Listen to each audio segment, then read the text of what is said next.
kalau bukan karena engkau wahai Muhammad, maka tidak akan kuciptakan langit bumi beserta isinya semua wahai Muhammad. Tertunduk Nabi Muhammad ketika mendengar kalimat ini. Allah berkata, kalau bukan karena engkau wahai Muhammad, aku tidak akan ciptakan langit bumi beserta isinya. Apakah dibolehkan berkeyakinan bahwa Allah menciptakan alam semesta ini sebab karena Allah menciptakan baginda Nabi Muhammad sallallahu alaihi wasallam? Dengan kata lain, Allah tidak menciptakan alam semesta jika tidak menciptakan baginda Nabi Muhammad sallallahu alaihi wasallam. Mohon jawabannya Bu ya. Terima kasih. Nabi Muhammad adalah makhluk Allah, ciptaan Allah, dan semesta adalah juga ciptaan Allah. Kalimatnya bukan kalimat yang membuat tandingan, tapi kalimatnya adalah, ini ada satu riwayat, laulaka ya Muhammad ma khalaqtul aflak, kalau bukan karena engkau wahai Muhammad, aku tidak menciptakan bintang, rembulan, matahari dan seterusnya. Itu bunyi teksnya. Dan laula Muhammad ma khalaqtul arsya wal kursi wal sama wal ard. Ini riwayat. Tapi para ulama ahli hadis mengatakan riwayat-riwayat itu adalah riwayat yang tidak bisa dipakai. Biarpun ada misalnya Imam Hakim mencoba mentashih riwayat semacam ini, tapi dibantah oleh ulama yang lainnya.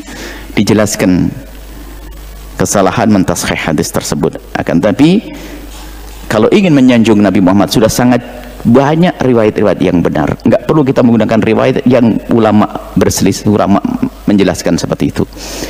Sanjungan untuk Nabi di Al-Quran sudah banyak. Wa innaka la'ala khuluqin azim wa rafa'na laka dzikrak. Maka enggak perlu kita membawa hadis-hadis semacam itu. Bahkan kalau ada disebutkan dalam Al-Quran, itu bukan sebab yang sesungguhnya. Contohnya, wa ma khalaqtul jinna wal insa illa liya'budun. Aku tidak menciptakan jin dan manusia kecuali karena untuk menyembah. Bukan karena Allah perlu disembah, bukan butuh kita sembah, bukan. Tapi memang Allah zat yang wajib, yang layak disembah. Enggak menyembah orang kafir. Jadi bukan berarti ya karena Allah pengen disembah maka menciptakan makhluk, bukan begitu maksudnya. Kamu itu tujuanmu untuk menjadi menghambakan diri pada Allah, bukan. Aku ini perlu kau sembah, bukan gitu. Jangan salah paham. Dan Allah kalau ingin berbuat maka tidak ada yang mengaturnya. Maka enggak ada, Allah tidak ada yang wajib atas Allah. Tidak ada yang mewajibkan atas Allah. Dalam akidah kita ahli sunnati wal jamaati, tidak wajib bagi Allah untuk berbuat apa saja. Tapi Allah betul-betul punya ikhtiar yang sempurna, bebas. Iradah Allah tidak ada yang membatasi kalau Allah berkehendak. Jadi tidak perlu kita membawa riwayat semacam itu untuk menyanjung Nabi. Masih banyak riwayat-riwayat yang luar biasa indah dan benar untuk menyanjung baginda Nabi Muhammad sallallahu alaihi wasallam. Apalagi kalau kita hubungkan dengan akidah kita bahwasanya Nabi Muhammad menciptakan semesta bukan karena siapa-siapa. Allah menciptakan semesta, bukan Nabi Muhammad. Allah menciptakan semesta bukan karena siapa-siapa, bukan karena fulan dan fulan. Karena Allah dan yang maha pencipta, terserah mau menciptakan apa saja.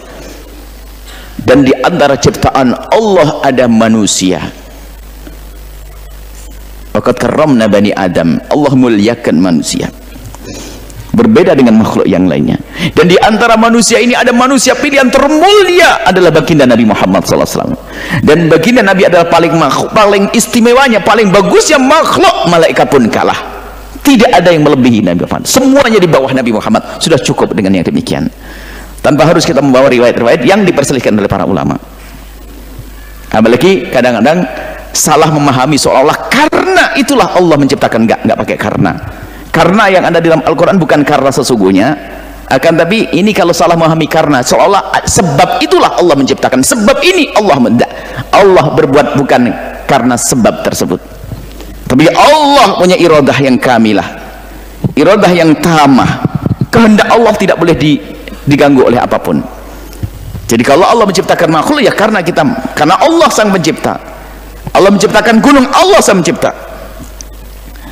Bukan Allah menciptakan malaikat karena Allah perlu bantuan agar malaikat mencatat amal. Oh tidak, Allah menciptakan malaikat karena Allah Maha Kuasa menciptakan itu semuanya.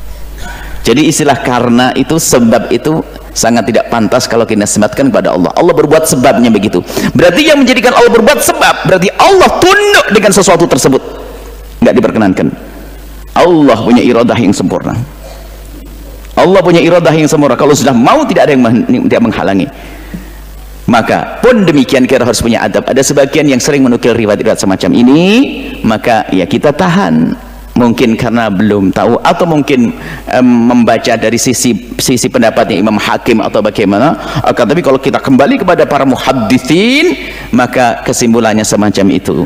Jadi sebaiknya sebagai orang yang sudah tahu, hindari masih ada riwayat-riwayat yang lainnya yang sahih dan benar untuk menyanjung Rasulullah sallallahu alaihi wasallam. Semua ini adalah ciptaan Allah, malaikat ciptaan Allah, arsy ciptaan Allah, bumi langit ciptaan Allah, tapi paling bagus ciptaan Allah adalah Nabi Muhammad sallallahu alaihi wasallam. Sudah selesai, sudah sangat cukup. Nabi Muhammad ciptaan Allah,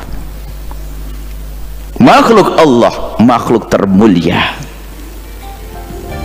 Wallahu a'lam bishawab.